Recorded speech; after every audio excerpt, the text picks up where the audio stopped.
This is the ReaderHouse Author Roundtable. Thanks for joining us. I'm Alice Stockton Rossini. We're going to start out with Andrew J. Gregor. He was born in Beirut, Lebanon. He's an architect by trade, lived in Germany for 2 decades before moving to the Bay Area, where some disinformation on Facebook asking if an American should refrain from flying the American flag for fear of offending Muslims gave him pause.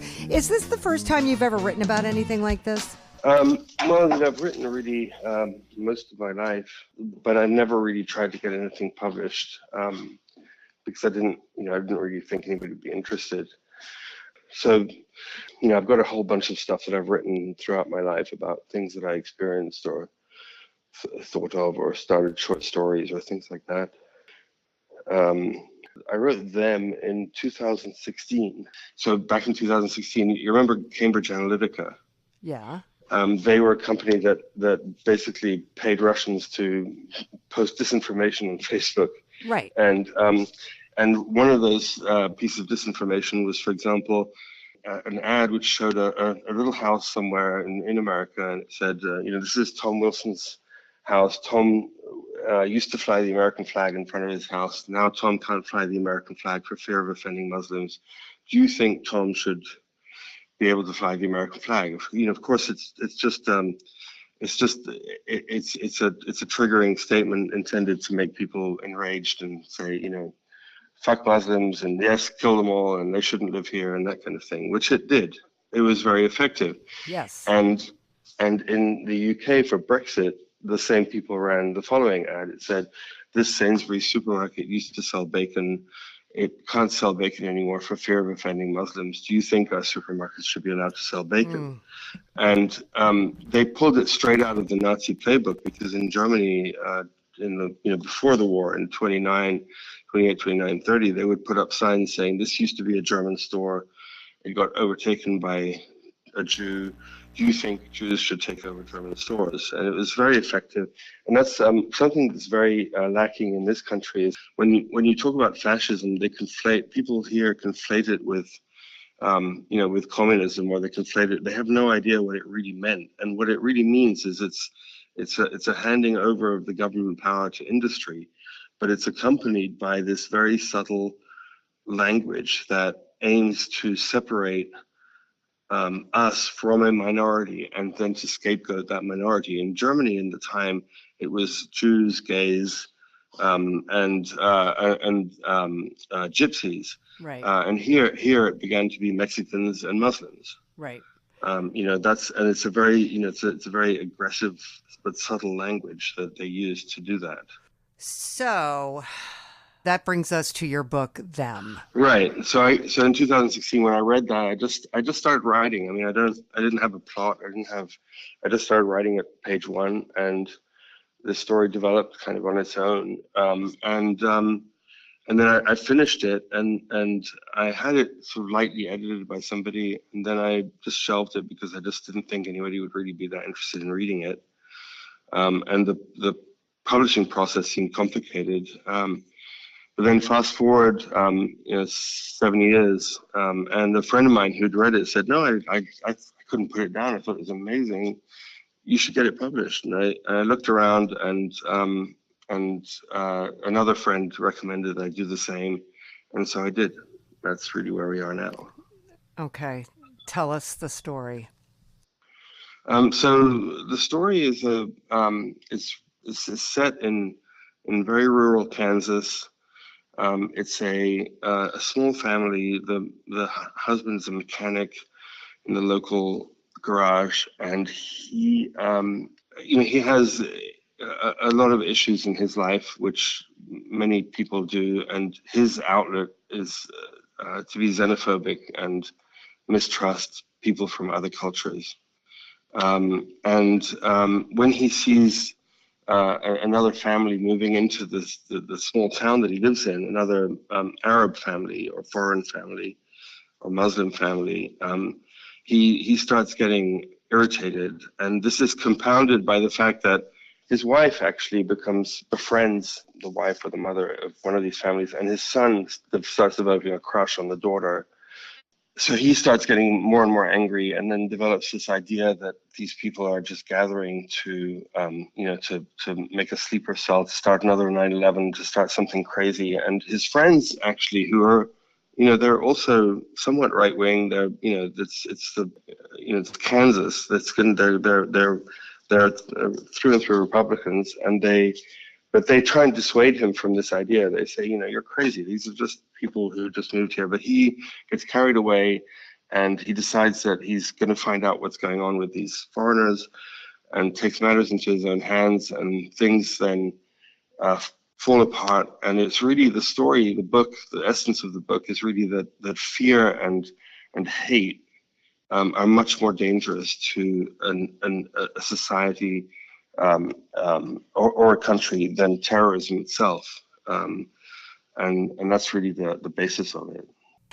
This is such a great picture of what we saw directly after 9/11. Yes. The spying on Muslims and people afraid to be around Muslims, and all Muslims were bad. And it's very disturbing. Right. Well, at that time, if you remember, the Pulse nightclub shooting took place. Yes. And that that resulted in this person was picked out as being Muslim, and in fact, his issue was not that he was Muslim. His issue was that he was very anti-gay, probably because he was gay himself. I don't know. But Trump said those famous words back then. We shouldn't let any more of these people into this country until we find out what the hell is going on. That was specifically about Muslims, and that those are the kind of things that I noticed. Technically, I'm a Muslim myself. I'm an atheist, but I'm technically on paper a Muslim, and I just noticed this rising Islamophobia, which was coupled with anti-Semitism, and the two go hand in hand. I mean, Muslims who live in Lebanon or Egypt or Jordan, they're all Semitic, they're all Semites, so the anti-Semitism spreads in both directions. I mean, what disturbs me is that you write at the end that he's going to put together a plan to save the country. And what is that going to be? Yeah, I think it's really about how he goes down this rabbit hole of believing more and more in himself, and being more and more convinced that these people are evil, despite people around him telling him that that's not the case. Like, he becomes totally blind to any logic that's offered up to him, and so he devises a plan and puts it into action, and he thinks he's amazing, and it's really he's a narcissist, and that's how narcissists think. So I'm assuming you're going to keep writing. Yeah, I've actually already written another book that I'm looking to publish. So I'm trying to find an agent and maybe an editor. It's very long. It's about 600 pages. I finished it in May of last year. I mean, as far as getting a legit publisher, I don't know. It's almost impossible. Yeah, I mean, they're like, well, you have to have published several books. It's a catch-22. Yeah. If you haven't published any books, we won't publish your. How do I get my first book published? So, right. So that's why I'm this is important for me, because if and it's had very good reviews on Amazon, this one. So it's encouraging. And then, I'm actually going to be at the Los Angeles Book Fair in April 26th and 27th for a reading. And so, okay. Yeah, we'll go from there. Well, you've certainly given us some food for thought. Thank you so much, Andrew J. Gregor, them. Thank you, Alice. R.K. Fiest is a semi-retired artist, and she is driven to be creative. She wrote a little prayer book for her newborn son in the 90s, and then life got busy, and now stories are pouring out of her, especially after she travels, leading to the publication of The Mighty Horses of Knoppage. Yeah, I love it. Love it. And it was sort of it was by accident. I didn't just sit down and decide, well, I'm going to write a book. This one started out on vacation with my husband, and we're driving and see a sign for Castle Napogue. I actually have to look up how to actually pronounce it because I wasn't really sure, but I said, "Oh, Castle Knoppage," with how it's spelled. I said it how it's, I don't even know how it looked to me. And so that's what it became. And then we ended up on this beautiful horse and carriage ride with these humongous horses. This was Ireland, right? Yes, it was so gorgeous. And come to find out, my mold allergy is a lot worse than it is, because when we got back, I ended up having to have my sinuses scraped. Nice, nice. Yeah, island of mold. That probably wasn't a good idea for me, but it was worth it. I could have died there and it would have been okay. Wow. But yeah, these Shire horses, I'd never heard about them, and it's like I've just got to pet these. And my head comes up to the top of their back. That's how tall they are, and I'm 5'6". And so we ended up at a pub and we're talking about knoppage and these horses, and um, get kind of silly about it. We started coming up with these rhyming words. Oh, this would be a cute little book. And I think my granddaughters are my inspiration, because they brought this, well, I'm pretty silly, but they brought the silliness back out in me, and so we're taking notes and this and that. We come home with it, and a few years go by, and I just, I'm cleaning stuff up and I find my notes. I'm all, dang, I'm going to look up these horses, and I find out that they're nearly extinct because of they're not needed for what they used to do, and all that with pulling plows and farming and all that. All these machines came and took over, and it was just heartbreaking to me. We can't be without these gigantic, monstrous, beautiful horses and stuff. So then became a point to the story, bringing kind of awareness a little bit, and also, the plot of the story, where change is going to come around, and that's scary. My husband is facing retirement, and we're moving, and so he got a little bit anxious about that, so he broke out this book and to read it. It's like, okay, wait, I need to get a grip here. And so the point of the book is about change, and it's scary, and little kids, there's a lot of scary changes that happen even starting in childhood. So I was hoping this book would kind of bring about the possibilities of change, and maybe, instead of fearing it, maybe look for the good things that are going to come out of it. Well, how do the mighty horses of Knoppage deal with change in your book? They panic. They panic. Well, I can relate to that. Yeah. Yeah. They panic like we all do. I like my comfort zone, but at my age, I've had enough changes in my life to where it's like, okay. Yeah, now bring what? it on. Yeah. Okay. Yeah, let's do this. But yeah, they panic at first, and then they kind of in their panic find a kind of a calm in the storm and get some advice to okay, kind of like when life shuts a door, God opens a window, and there's another possibility. Just kind of look for that sunshine breaking through that fear. And they end up, going from plowing farms to a different career. I guess I don't know if I want to give the book away. So they find a new career. Yes, they find a new career for themselves, and they actually like it more. Oh. So the whole thing, through all that fear and anxiety, they end up in a happier state, in a happier situation, and it's kind of neat, because you got to look for those things. You can't just get wrapped up in the doom and the fear and all that stuff. You've got to open your eyes and kind of change the way you think. Yeah. Kind of look for the joy in the situation. Just keep going. I had one author, I think she wrote a book about keeping going, and, you got to keep looking up. Don't look down. Yeah. Just keep looking up. Just keep going forward. But Yeah. Now, this is the first of more children's books to come. Oh, yes. Oh, In fact, yes. yes, yes. And they're all going to be tied in to knoppage. I'm creating this little town, and it just kind of happened by accident because I have no method really to anything in my life anymore. I just kind of wing it, and I'm good with that. And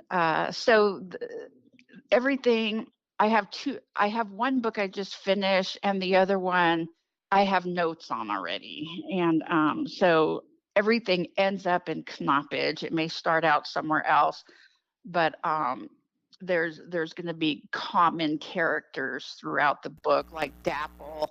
He's in the next book. He makes an appearance. And the can I give the title of the next book? Sure. It's called The Ogre Who Loved Brown Bread. And it's kind of and it's Okay. kind of again based out of my vacation trip and all that, because brown bread was there and it was just divine. Great. And so it's about too much of a good thing. I want all my books kind of have a lesson in it, kind of a moral of the story, so to speak. And this next one, so the Mighty Horses is about kind of facing your fears and not giving up, just keep moving forward.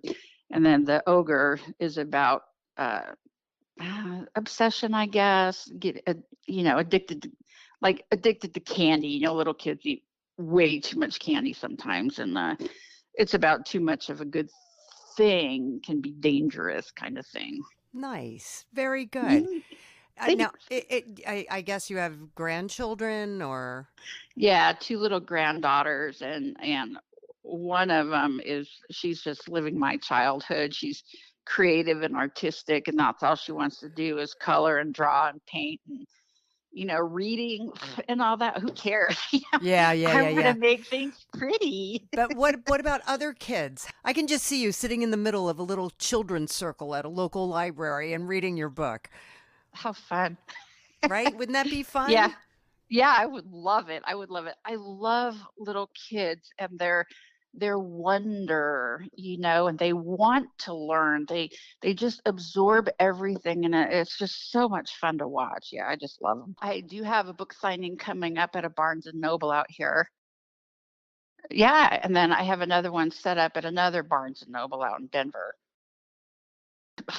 Walking in, saying, "Hey, I have a new book. Can we do a book signing?" And not all the stores do them and stuff, but I found a couple of them. And other than that, I mean, I'm just kind of getting started with the marketing on Instagram and Facebook and all that. So, RK, I can't tell you how many people it is so difficult for them to just do that. Walk into a local bookstore and say, I'm a local author. I have a book. Can I? Could I? It's not easy. yeah, what's the fear? No, we don't do book signings. Right. Okay. I mean, it's not a rejection. They either do them or they don't. And I think that if they do them, they'd welcome it. Why wouldn't they? It brings people into the store and they put their emails out and invite their readers and stuff. So just do it. Okay. Again, put that fear aside and do it. Walk into the store and say, hey, you don't even need to bring the book. No one even looked at my book. They said, sure. When do you want to, come do this? See your proof. It can be done. RK Fiest, the mighty horses of Knoppage. Thank you. Hey, thank you so much. Gwendolyn Kruger is a retired second grade school teacher who started writing when she was in grade school. By the time she got to high school, she was ready to write a novel, but it didn't work out. So when she got to college as a math major, she wrote satire on her door. And that brings us to her book entitled Dead Crabs and Bald Eagles. Satire on your door? What? Just funny things that had happened in the dorm. And I'd post them to my door like Martin Luther on the walls on the door to the church. And people would come by and shake their heads and, So, and I started writing seriously. Let's see. When my kids had all left for grade school, I started to, put some time in with them. Then I started teaching and didn't have very much time. Yeah. So then after I retired in 2013, that I started seriously writing and joined a critique group and had a great time doing it. Tell me about this critique group. It was 4 of us that met together once a month. And every month I would bring in a new chapter of whatever I was writing on, and they'd critique it, and they'd say, one of them writes for LBGTO, and one of them was really bizarre things. Another one was wrote for young author, young kids. So we were an interesting group. Did you critique each other's works? Oh, yes. We'd sit down and we'd each have a passage that we had written recently and passed it around, and had all read that by the time we got there and said, this isn't working for me. I like the way you did that. Tried to keep it positive as well as other things. So, Did you find that helpful? yes, I did. Very much. I mean, the reason I'm asking is because a lot of times I'll talk to writers and they'll say, I had a dream, or, this story just came to me and I just sat down and wrote it and I didn't look at it again. I just sent it in. And I'm like, probably not a great idea, Right. because writing is rewriting, right? Oh, yeah.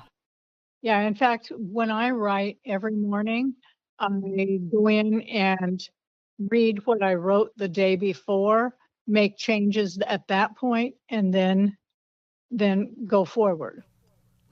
So you write every day. Well, when I was writing this, I wrote every day. Right now, I'm not as much. I've got a couple of things in my head. I've got a children's book that I've just finished writing and editing again and again and again, and illustrating it too. So that took time. Are you doing the illustrations? Yep. All right. So from 2013 until now, this is the first book that you've published. Well, it's the first book I've published with a company. The others I've self-published, and Yeah, how did that go? not well. I'm not good at selling. It's not my forte. It's nobody's forte. Really. It's difficult for people to sell their stuff. And I know Fulton does do some things to help you. Yeah. But ultimately, you do have to get behind your book. Right. And I've been down to the local bookstore here and talked to the people there, and they're carrying my book now. And I've talked to my friends, and I've got a couple of places that I want to go visit this spring. I have several places along the beach. So tell me about Dead Crabs and Bald Eagles. Well, it's about a lady who is married, and she and her husband run this art gallery that is a combination of their prints that photographs that they've taken. And he's quite famous about it, and writes for things like the National Geographic, etc., with his pictures and his experiences. And she stays home and runs the business. So she keeps the art gallery going. But he goes off, and like he does so many times, he goes off and she doesn't have any way to contact him at that point. And she gets a phone call, and he's not where he's supposed to be, supposedly. But there's some problems. So she doesn't remember where he is. He told her, but it happens so often, she never worried about it because he always took care of himself. So it's what happens after that is what the book is about. In your synopsis, it says that she knows he's somewhere in Africa. Right. But somewhere in Africa is a whole lot of space. Yeah, sure is. It's kind of scary. That's a big place. It is a big place. So she goes through the embassies. She calls the embassies because, that's how he's always told her to get a hold of him. They've not heard from him. So where is he? I'd be ready to lose my mind if I didn't know where my husband was. Exactly. She was, but she also had been told not to tell anybody that he was missing. And she went, hold on, something's wrong here. This can't be right. So she tried to get a hold of him. Of course, she couldn't, because she's never able to get a hold of him. He's off wandering somewhere taking pictures. He isn't always available by phone or anything else. Right. So, yeah, she spends quite a while, and the embassies kind of brush her off a little bit. So she ends up calling her congressman, and he comes, and then they start to actually pay attention to her. So she calls them almost every day. And you have the record of all the things that they've talked about in the book. Okay. Well, you got a real mystery going on here. Yeah, it is. And in the meantime, she has to have sanity. And her only sanity is to go to the beach and just be at the beach.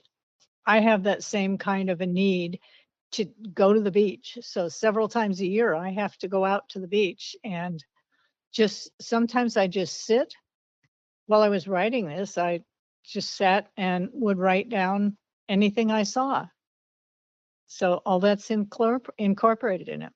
Oh, this is exciting. Yeah, it was fun. It was a challenge. What's the significance of dead crabs and bald eagles? Can you tell me that? Well, I wanted to call it The Lost Diamond, but that indicates that it's a romance, which, of course, she loves him, but, they've been married many years, and that isn't the main focus. The main focus is, where is he? So right. When I was out at the beach, I was watching some of the things, and there were dead crabs that had washed up in the beach, and that's one of the things she sees a lot of. And there was a bald eagle that was out amongst the seagulls. So I thought, the dead crabs are bad. I mean, they're dead, but the bald eagle is alive, and he's only alive because of the dead crabs. Ooh, Gwen, this is great. Now, do you still write every day? I mean, do you have another book coming up, or what are we doing now? Well, I have a children's book in my head. Okay. Well, actually, I've got the initial writing done on that one, and I'm in the process of trying to figure out how I want to illustrate it. Okay. Which takes some work, and I have several artists that I consult with. Okay. Because I'm not an art major either. I didn't major in English. I didn't major in art. And here you are, a writer. Okay. So do you have any advice for, authors who are listening right now? Keep writing. I didn't know where I would start with this book. I had several people who had husbands who for one reason or another, they had gone through a lot of trauma and were having to deal with the aftermath of, some of them it's dementia, some of it's other things. And that's kind of where some of the things that are going on is started. But I didn't know where to start. So the only place to start is whatever's in your head right now. But then after you get it all done, then you have to take a look at the beginning and the ending. Is the beginning a promise?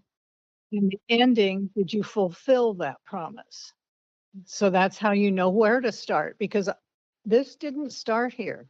It didn't start at the beginning like does now. It started a lot before that. And I went, hold on, they don't need to know this stuff. As a reader, they don't need to know all this stuff. Right. It can unfold as you go. Yes. All right, Gwendolyn Kruger, dead crabs and bald eagles. Thanks. Cool. Thank you.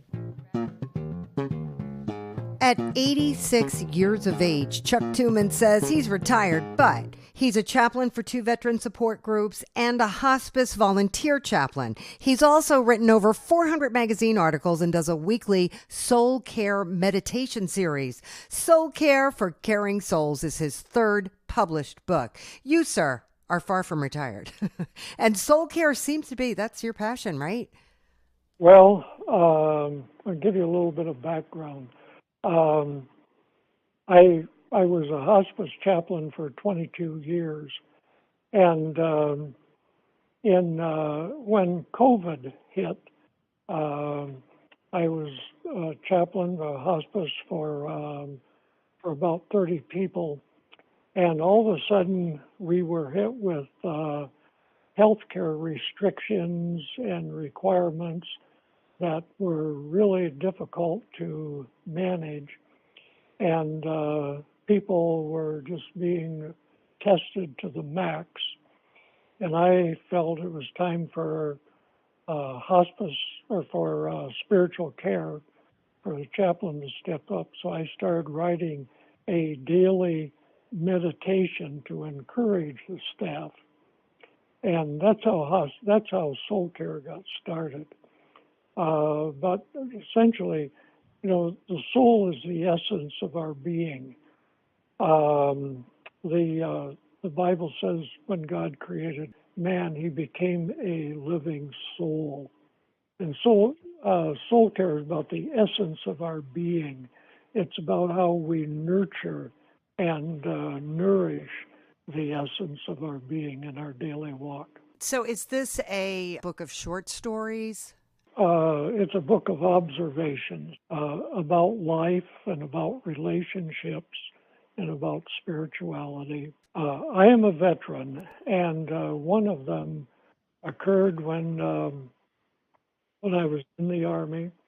It was on Father's Day, and I was alone in the barracks on a Sunday on Father's Day, and one of the other soldiers came in, and he lived his home was only 40 miles away from the fort. And I said, "You didn't go home today?" And he said, "Not worth it, man." And that really gripped me. And so the lesson for me in a prayer was, "Lord, help me when I become a father to be a father worth coming home to." And so there are a lot of stories like those. Well, I'm reading your synopsis, and you work a lot with people who are, about to die. Right. And you say, sometimes there are regrets, and your advice is remember the best, forgive the rest. Right. Right. One of the things that's always a potential part of hospice care is when people find out they're dying, they go through what they call end-of-life review and look back over their lives, and they don't always like what they see. And so part of our work as hospice chaplains was helping people to understand that regardless of how much life you have left, you can still finish well. And sometimes that involves forgiveness, sometimes that involves in seeing life a new way. But regardless of where you are in life, you can still finish well, regardless of who you are, what you've done, or who you've done it with. You can still finish well. That's very comforting. Thank you. I would think this would be a must-read for people in hospice and for their families. Yeah, my biggest group right now is people who are in recovery from addictions and other misfortunate steps in life. But my goal my goal is to sell 1 million copies. And the reason I want to do that is I want to cover the earth with what I call soul care communities. And soul care communities are small groups of people who are focused upon a relationship with Jesus Christ. So that's my goal for soul care communities. How do you sell 1 million copies? I keep writing my weekly columns, which right now go out to about 500 a week, but we're expanding that. And the other thing, I do a lot of praying. All right. Listen, it was a real pleasure talking to you. Thank you so much. Sounds great. Thank you. Soul Care for Caring Souls by Chuck Tooman. Thank you, and have a blessed day. Chicagoland, real life stories from the Windy City area is just the beginning of D.K. Olson's labor of love. You say this all came about after you followed the Peas? Well, first of all, I wanted to go in the ministry, and that door didn't open. So I ended up in the painting business for about 10 years. And then I went to the Postal Service. So I sort of followed the P's, the pastor, painting service, Postal Service. Nice. And where does author come in? Well, I actually had this book in my head for about 10 or 11 years. And finally, in February of 2021, the Lord said, the time is right now. And that's when I started writing. And I only type with 2 fingers because I have tremors. Mm-hmm. And I could hardly keep up with the thoughts pouring out of my head. What kind of thoughts? It's an autobiography, but not your typical autobiography, because it includes Chicago history. It includes history of the country. Where was I then? That sort of thing. And I moved 22 times in Chicago. Why? Sometimes I had to, and sometimes I chose to. It's really strange. I never thought I'd be doing it that much, but I did. And that's part of the reason I said I could write a book about this. Why did you move 22 times? Well, my family kind of moved around. Is the book about your family moving around? What's it about? No, it's more about me. What took place at each move? What took place in my life? What took place in the community? What took place in my surroundings? Basically the good, the bad, and then some of the ugly that I was going through. And I was looking for 2 audiences. One, as the book developed, that is, I realized I was zeroing in on 2 audiences. The first one was Chicagoans. Chicago's got a bad rap. Well, Chicago was a beautiful city, and still is in its own way. So I wanted to reach out to Chicagoans, those that live there, those that used to live there, those that love the history of it. And the second audience was the lonely person, the person who thinks that they're alone in their situation and nobody could possibly identify with their situation. And hopefully they will find their situation or their friend's situation in there and find out they're not alone. Can you tell me about the move that affected you the most? Oh, it was the move to, we were going to move to Chicago. So I would say it was the last move 5, where a lot of transition took place because I was there from the 3rd grade through high school. We had a dysfunctional family, and I turned into a wild kid because of it. We had an unstabilized home. We had an abusive mother and an absent father. And I think he was trying to escape part of it himself. He was always working, going to school, sleeping, or studying. And he just had no time for, especially me. I was the only son at the time. And so, and I also think he hated sports because his father loved sports and that's all he talked about. So my dad wanted nothing to do with sports. Okay. Why did this particular move affect you so deeply? Because my mother was what I would call a TV-aholic. She loved her programs and she didn't want interruptions. And of course, I was looking for attention. So she would lock me in my room. Oh. And I'd be locked in my room when I came home from school, sometimes till evening. There were a couple of times I crawled out the window. She knew it, but she also, like my sister said, she lost count of what weapons Mom would use on me and my two older sisters. It'd be a wooden spoon, it'd be a spatula, it'd be whatever she had handy. If you didn't jump at her command. So it was a very turmoil period of time. Right. And it took me years to recover from that, but I did. And I talk about that too. How many kids were in your family? We had a total of 5. Okay. And get this, I had 2 older sisters. Then there was another sister in front of me, and she died from SIDS. So then I came along, and then I didn't find out till a couple of years ago that my mother lost another one after me that was like 3 months old. And then came my younger sister and younger brother. So for 10 years, I was the baby. Then when the other 2 came along, I was the middle child. Oh, boy. And by the time we left that house, my sisters had moved out. So I was the oldest child.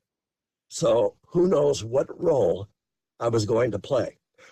And now you say this is the first book in a trilogy? Actually, there's 4 books. The first edition of the book was Chicagoland, a book of real life stories. And I kept adding to it when it was going through editing. I went through 7 editings. Mm-hmm. And by the time it was done, it was like a dictionary. And it cost almost $40. And it was too much for the reader to swallow. And it was certainly too expensive. So I thought it over. I got a different publisher, talked to a couple of friends, and they agreed, break this book down. I see. So this is the first book. And then there's 3 more coming, and possibly a 5th. But that's a different kind of a book. But all this is coming out of the first edition. So the one you're seeing is the second edition. I see. And that you started it with another publisher, and then you decided to go with Fulton. Yes. Okay. Yes. And divide the book up. All right. How are you telling people about the book? Well, people that I knew, I mailed them the book, as kind of a Christmas gift. That's about the time it came out. And I did it that way. And I talked to some people on text. I told them to pray about this phone call I have coming today. But beyond that, I really don't have very good ideas of how to publicize, because I don't do Facebook and that kind of thing. And that's talked about in the very first chapter. What, Facebook? Facebook, yeah. Believe it or not, yes. Why? Why do you talk about Facebook in the first chapter of your book? I say, I never turned to Facebook. I know a lot of people like it, but to me, it's just a place to hang out your dirty laundry and gossip. So I never go there. But there was one day I was so glad I did, because there was a 2nd grade classmate that had been trying to track me down for 50 years. Wow. And she is the one that gets credit for the book. And she was the most influential person. The story's told in the first chapter, but she emailed me and said, "Are you the Doug Olson that went to 2nd grade in Wheaton Elementary School?" And I said, "I'm the one. Who are you?" And she goes, "I'm Gail, your 2nd grade classmate. I always wondered what happened to you when you disappeared." And that's how the book opens and tells the story. Oh, that's great.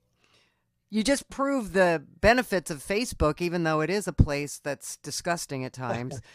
It is a place where people can find you, and it is a place where you can talk about this book, and you can talk about Chicago, and you can talk about why you wrote it. And maybe you'll find some other former class members, right? Yeah, that's true. All right, DK Olson, better get back to work. You got 3 more books to write. This one is entitled Chicagoland, Real Life Stories from the Windy City Area. Thank you. Yes, I'm glad to. Thank you for taking time for me. You got it.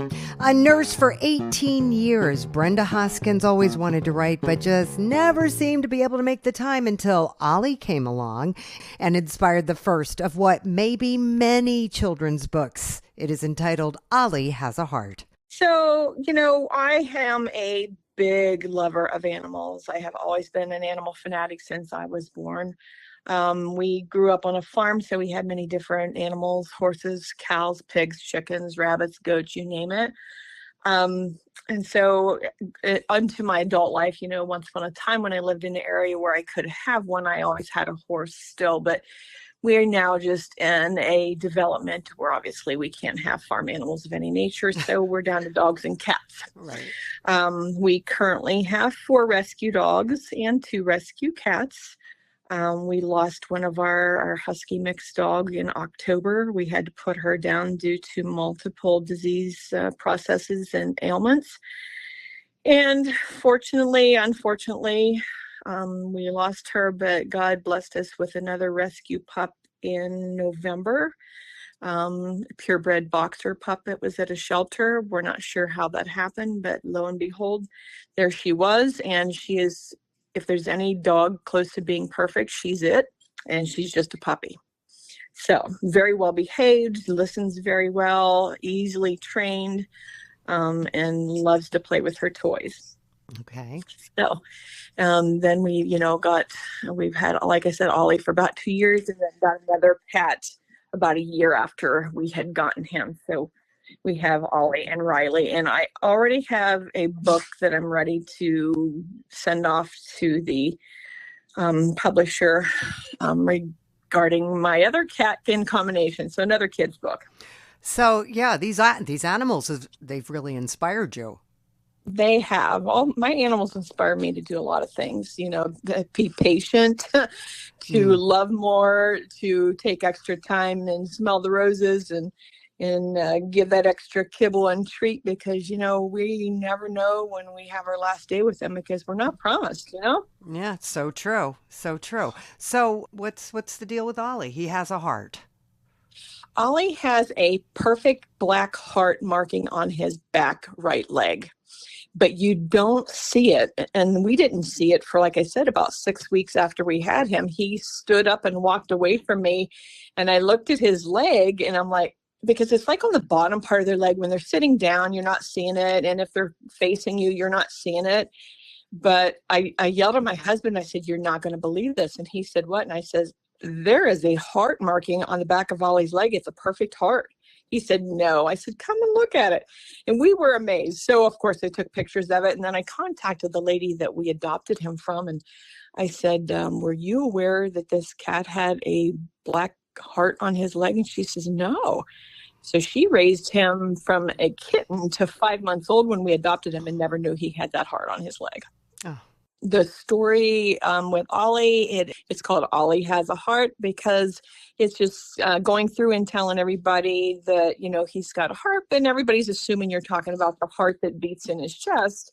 But it tells you can't see it when he's walking away, when he's playing.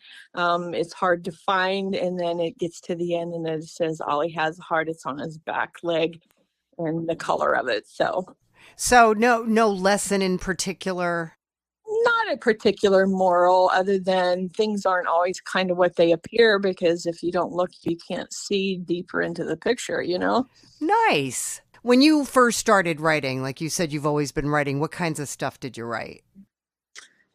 Just poems. A lot of times when I was a kid, I would write down poems. I wanted to write a story about my life because it's pretty dysfunctional, but haven't gotten to that point yet. That drudges up a lot of memories that aren't always something you want to think about. Okay. So I think my safe place is with animals and writing for children who need inspiration as well, because a lot of children don't have the greatest of lives either. I want to give them hope and happiness. And as I continue to write books, I want to do things that children might be afraid of, and not used to like getting a new sister or a new brother. And that's kind of where my next book is kind of leading towards, is, that Ollie gets a sister, because a lot of kids are like, oh my gosh, I'm getting a brother or a sister, and they're terrified. But when you put it in the form of animals that children can more relate to, they're like, oh, well, that was great. He got a sister, so then they're not as afraid or intimidated by the fact that someone else is coming into the family and that they might feel less important. So Ollie has kicked off a whole series of children's books for you? I think so, because it don't stop there. I've had an interaction, believe it or not, with a little toad here this past summer there's one coming out about him too. So about the toad, Ollie and the toad? When they don't have anything to do with Ollie, it's just the toad in itself. I'm telling you, God has blessed me with some unique interactions with animals, and I just feel the need to spread the joy and show that, God is amazing and how he allows animals to interact with humans. And it's not something that you would ever expect that would happen. So those are things that I want to share, that God, first of all, is amazing, and he is the reason that all of these animals exist, and that he allows me to have the ability to be able to interact with them. Is there a copy of your book at the rescue place? There is not, but I am actually I've been meaning to get one to her, and I've spoken to her about it. It's just that we kind of hit and miss in our schedules to where I can get to her and get that book sent to her. Any advice for aspiring authors? Yes, if you have a dream to write, just write. Go out on the limb, take that chance, because if I had not, I would not have a book out that's published. I don't know how well it will do or if it is doing well currently, but it's just, I am proud of the fact that I actually went out, decided to do it, did it, published it, and it is actually in fruition, and that I can share it with children. All right. Ollie Has a Heart by Brenda Hoskins. Thank you. You're very welcome, Alice. We hope you enjoyed this edition of the ReaderHouse Author Roundtable, where authors from all walks of life come together to discuss the trials, tribulations, and triumphs of publishing their books. I'm Alice Stockton Rossini. We hope to see you back here every Saturday night at 8 o'clock, or listen to our podcast anytime on Spotify, Apple Podcasts, Stitcher, TuneIn, and PodServe, just to name a few. The Author Roundtable is sponsored by ReaderHouse Online Bookstore, where independent new authors come first.